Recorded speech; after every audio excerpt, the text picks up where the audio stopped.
but we will touch on a few. Turning our write-ups into jam sessions because they were much easier to memorize that way. Debating grammatical errors on exams because we knew the value of our hard work and refused anything other than our personal bests. A 3.68 was not rounded to a 3.7, but rather down to a 3.6. Eagerly, we anticipated lecture days that Maria brought us brownies, and we were never surprised when Alon had a bone to pick with something or anything that was brought up in lecture. I think being an accelerated student gave us an initiative that no other kind of nursing student can have. We're aware of the preconceptions about an accelerated program, and we had determination and passion to prove we had the ability to excel and help heal those in our care. Our program gave us a sense of pride, knowing we were completing 3 years of nursing school in 12 months. I think I can speak for us all when I say it's been a long year. As we know, this day would not have came without the endless support of our families, friends, professors, and a few guardian angels. I'd like to take a second to recognize and thank them with a round of applause.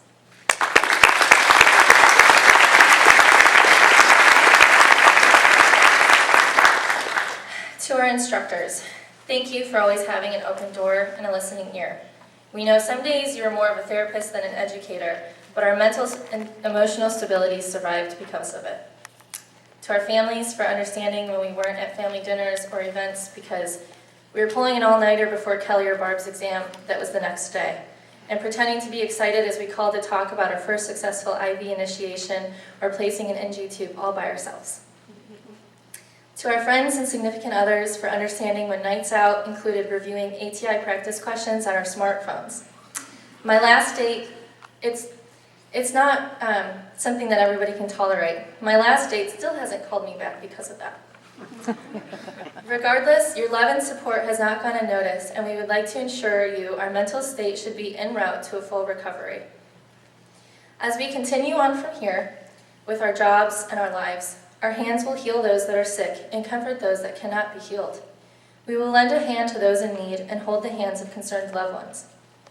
As I close, I would like to quote Charles Kingsley as he once said, "Make it a rule, never, if possible, to lie down at night without being able to say, I have made one human being at least a little wiser, a little happier, or a little better this day." Thank you for the memories and congrats.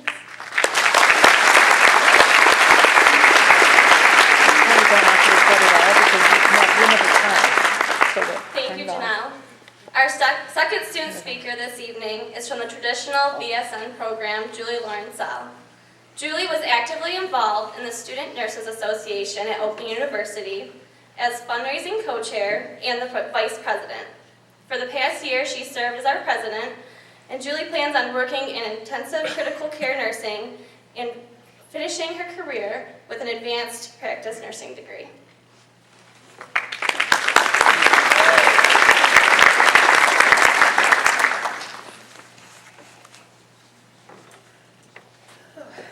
Hello, fellow graduates, guests, and faculty. I'd like to start off saying congratulations to all my fellow classmates today. We survived nursing school. Did not think that was going to happen. Over the past years, I have had the privilege of getting to know most of you in the basic BSN program, and what an honor it has been. I remember the very first day of nursing school. The start of the semester was delayed because the Oakland University faculty was on strike. So we had a couple extra days before we started nursing school, and I still can't decide if that was a blessing or a curse. So it was just, I guess, delaying the inevitable. On the rescheduled start date, however, I went to the wrong building. I just admitted that. Dodge and Hannah Hall and some other building are all connected to each other, so how was I supposed to know? That being said, after waiting around nervously, I eventually found the right place, 201 Dodge Hall. Future home of long lectures, painstaking exams, tears, laughter, and our favorite, APA. We learned to really love that. It also became the forum in which I mastered my solitaire and Tetris skills. Anyone who ever sat behind me knows this. I made some amazing friends in nursing school, friends that became the backbone of my entire experience, friends without whom nursing school would have been an entirely different experience. 201 Dodge Hall became familiar territory and the site of many memories for all of us. I can only speak for myself when I say this, although I'm sure most, if not all, of my fellow classmates will agree, but nursing school has been life-changing. This may be the understatement of the century, but it was hard. When I was thinking about what to say in this speech tonight, I kept reminiscing on all the ways I've grown throughout the last 3 years. So I decided to make a top 10 list of things I've learned in nursing school. 10, Phenomenon is not just a movie from 1996 starring John Travolta. There are actually entire chapters in nursing books that talk about this word. Speaking of nursing textbooks, number 9, nursing textbooks make great step stools if you stack them. I've done this. 8, no matter how hard you try, you will always have an APA mistake on your papers. Don't think because you proofread it 30 times that you didn't still screw it up somehow. 7, failing the first care plan you've ever written is not the end of the world, even though we all thought it was. And there was a lot of anger over that. The grosser it is, the more intriguing it is. This is number 6, by the way. The grosser it is, the more intriguing it is. Only nursing students would gather in large numbers to gawk at a stage 4 pressor ulcer in clinical and then journal about it later. 5, a head-to-toe assessment does not take an hour in real life. 4, white scrubs are quite possibly the worst idea in the world. 3, it is amazing how much fun cleaning your room becomes when you have an exam looming. 2, and they're getting a little more serious now, sorry. 2, the personal nursing stories of my professors were the lessons I will remember the most from nursing school. And number 1, nurses are warriors. We have learned only a fraction of what it takes to be great nurses. Once we've all taken the dreaded NCLEX exam and found jobs as registered nurses, it is then that the real learning will begin. It will not be easy, and I'm sure there will be moments when we will all wonder what we got ourselves into. But we survive nursing school for a reason, because we care, we're smart, and we're strong.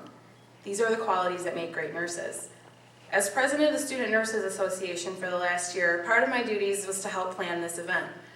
I was able to see several classes before us experience their pinning, and I've gained a deeper understanding for the significance of this ceremony. This is an event unlike any other. I think we can all agree that walking across the stage last Saturday, as cold and awful as that was, sitting there waiting our turn, was one of the most proudest and validating moments of our lives. But it is the pinning ceremony that welcomes us into the professional world of nursing. It is a moment where we are recognized not just for making the grades and passing the classes, but for being special enough to have chosen to be nurses. It is just for us. We don't have to wait for the School of Business, the School of Engineering, and the School of Basket Weaving to be recognized before we get our recognition. This is entirely ours, and we deserve it.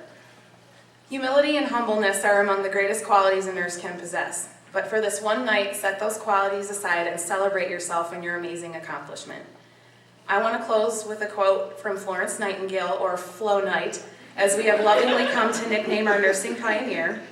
Flo said, and I quote, "I think one's feelings waste themselves in words. They ought all to be distilled into action, which brings results."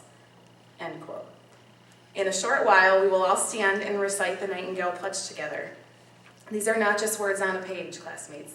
These are words that we need to put into action every day of our nursing careers, with each and every patient, each and every day. I want to encourage everyone to post this pledge somewhere that you can see it every day, and don't just read it, live it. I'm so genuinely proud of everybody here, and I'm so happy to have had the honor of studying the art and science of nursing with you all. One last thing before I wrap this up, and I know I speak on behalf of every single graduate sitting here today, and I know Janelle touched on this already, but thank you to our guests, the families, the friends, the mentors. Without the love and support from everybody, this education would have been a lot more painful than it was. So from the bottom of my heart and our hearts, thank you.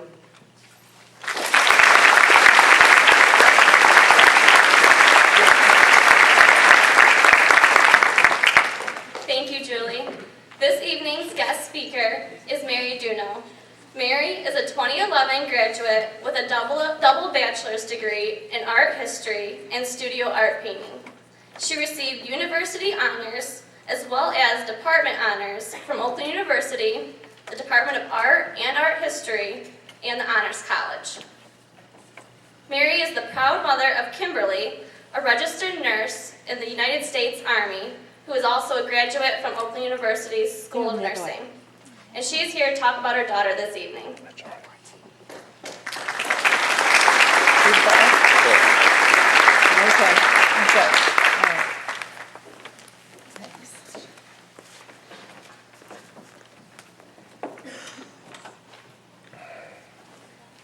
I'm honored to be here tonight. Thank you. Thank you, Julie, and the School of Nursing for inviting me. I want to tell you how one person can make a difference. As Lisa told you, well, first of all, I have to say congratulations, nurses. Congratulations, second degree. This is a tremendous accomplishment. It was a great effort on your part. You can be proud. And thanks to the family and friends. It's not a job that's done alone. I know that. My daughter Kim became a registered nurse.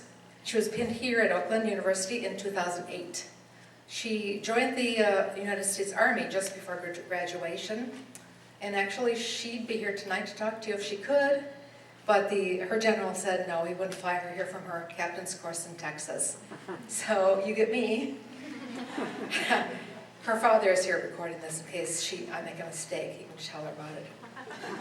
But thank you, Oakland University, where the faculty is, from the provost for Render Woodgill to the wonderful instructors and staff at the School of Nursing. You enabled Kim to go to Guantanamo to care for detainees, and you gave her the knowledge necessary to succeed in Afghanistan.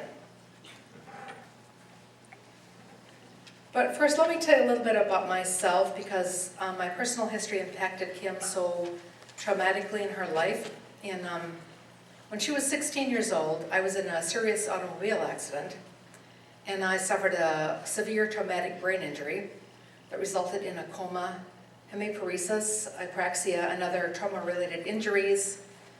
It took me 10 years, and 10 years of therapy, a strong husband, a supportive family, and the university to get to where I am now, today.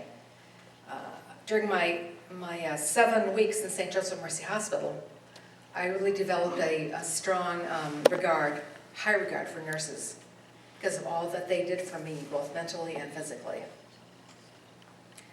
I have to tell you that a mom near death devastated my family, and Kim's education took a back seat. She had wanted to study science and math. Those subjects fell by the wayside, and she studied things like pottery, which they're fine, but they didn't prepare her for college. She attended 3 universities, eventually graduating from Oakland with a degree. She was not happy with what that degree opened for her to do with her life.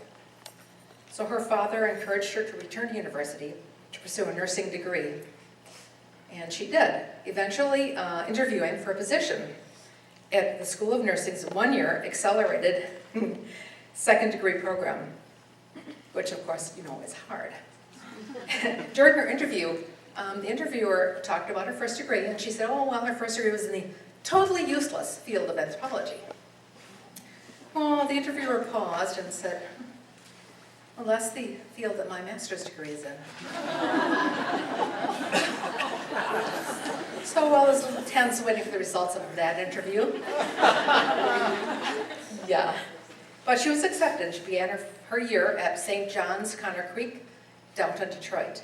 At the same time that I was studying for my degrees in art history and studio art painting, I had been told by my rehabilitation doctor to take a class to help my brain recover from the cognitive skills that it had lost in the brain injury.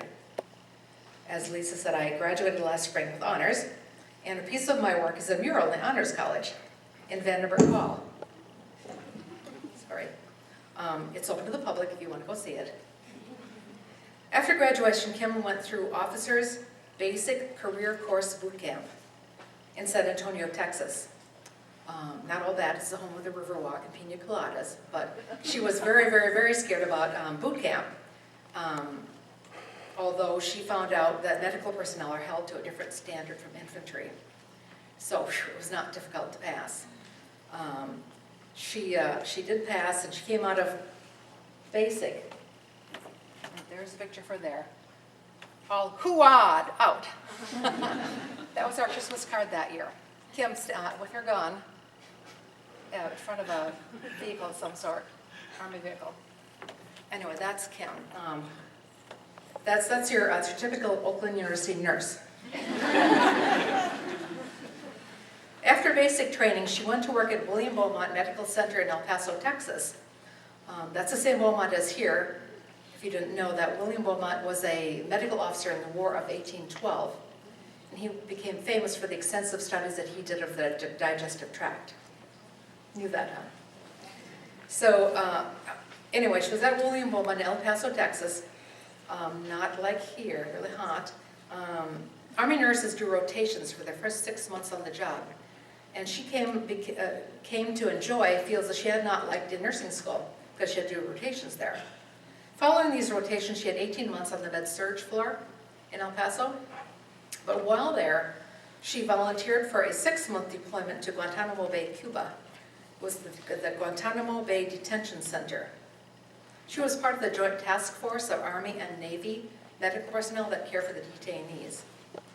She reports that the care for the detainees, who were about 250 at that time, was interesting. But she did have great time snorkeling and scuba diving in the warm waters of the Caribbean there. So there was a little plus on that. We were able to communicate while she was there through a Google chat, phone calls routed through Florida, and APO mail. APO mail, she got a lot of packages from us.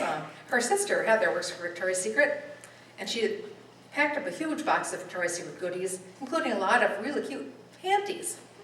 Well, the task force officers shared a car, and they drove together to the post office to pick up their mail, males and females. And she got the box, she opened up in the car with all these panties. So you can imagine the reaction of the males. We had a phone call right away about that. After she returning to El Paso, she worked in public health for a few months. Kim says that she loathed public health and psych in nursing school, but that out in the real world, they are a lot of fun. In public health, she ran programs like smoking cessation, dieting. She did home inspections for daycare. She wrote Army regulations for health. Next, she competed and was selected for a job with an infantry division stationed out of Fort Drum, New York. Fort Drum is on the border of Canada, near the border with Canada. It's a huge Army base. It's really beautiful there. It's at the edge of Lake Ontario. Anyway, Kim was the brigade nurse for the Spartan Brigade of the 10th Mountain Division. She was the only nurse for 3,500 soldiers, which sounds daunting, but of course they are all healthy. She tracked their medical readiness to make sure that they were fit and ready to deploy. Yeah, that's right. In this position, she was also volunteering to deploy to Afghanistan, which was kind of a yikes for her family. We sent a lot of care packages to Afghanistan too. I have to tell you that one of the favorites, you're never going to guess what it was. One of the favorites was an entire case. Actually, Amazon sends to APO, so if you ever have to do that, go through Amazon, they send directly to APO. And she got an entire case of double-ply toilet paper. The Army uses single-ply, not nice. So everybody fought over their own roll when that case arrived. So that was one of the, that was a little aside. Basically, all nursing deployments in the Army are on a volunteer basis, unless you're an operating room nurse. Kim's deployment was for 1 year. It was in southern Afghanistan, the birthplace of the Taliban, Kandahar province.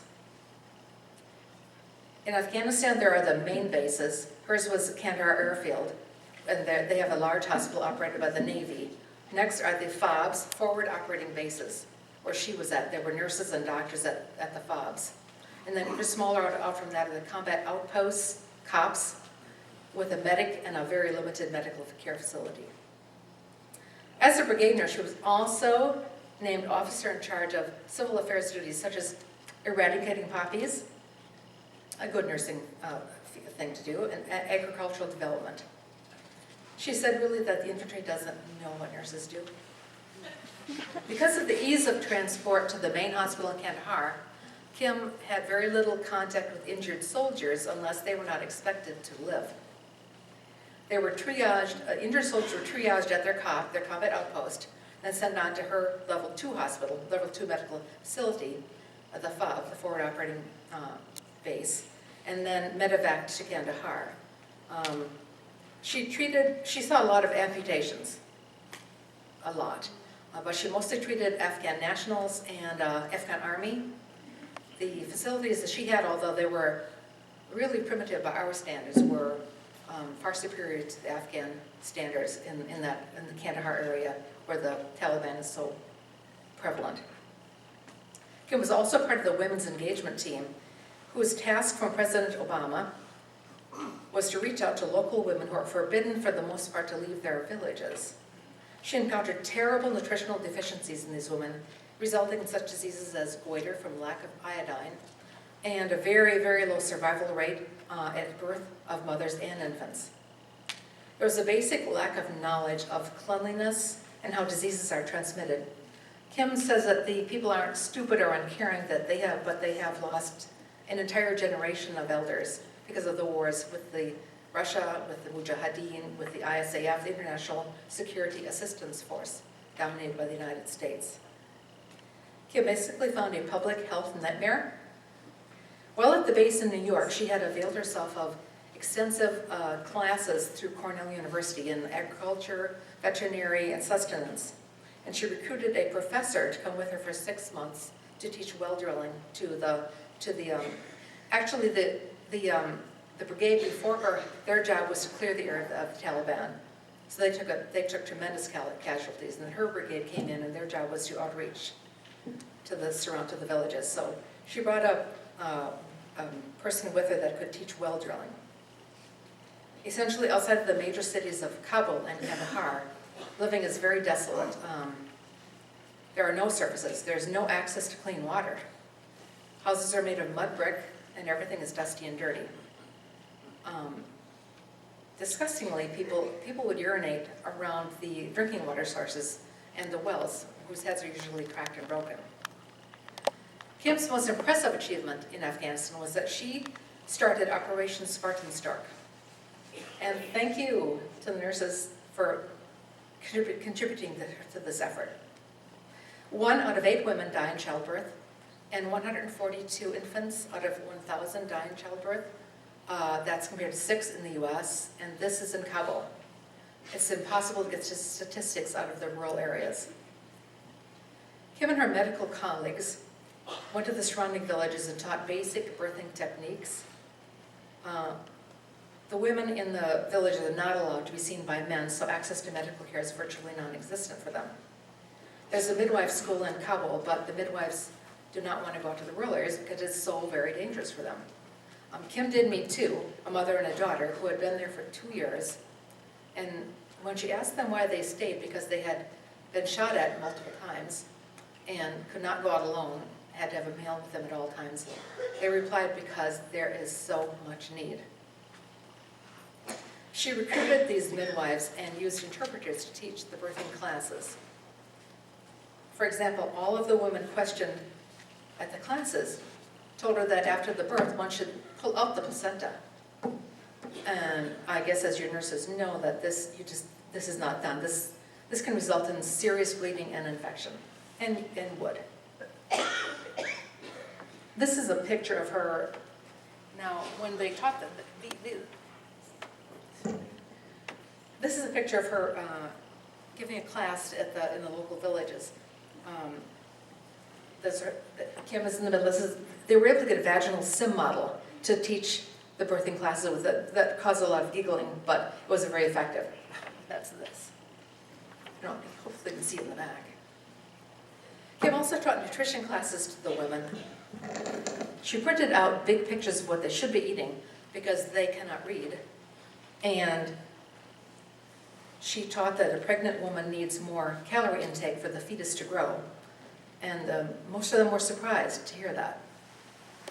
Her program was so successful that shortly before the end of her tour, the governors of Kandahar province came to her and asked her to expand the operation to include the entire province. She did. She handed off the operations department to start to the next brigade medical team.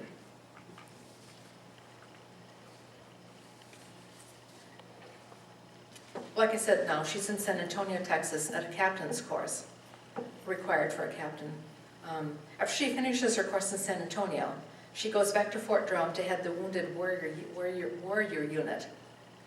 The Wounded Warrior Unit is where soldiers who are injured and can no longer perform their jobs are either transitioned to another job in the Army or out of the Army.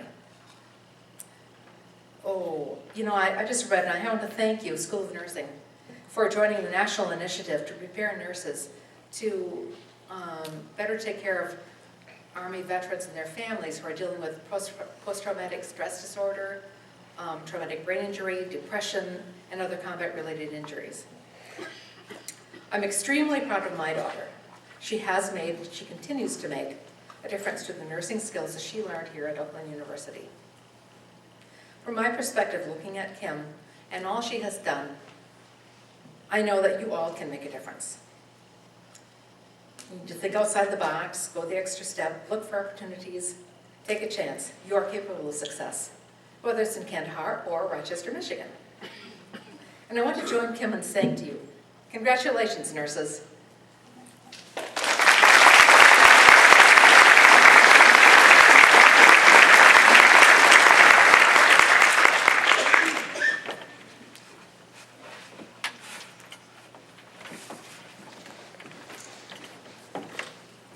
Thank you, Mary.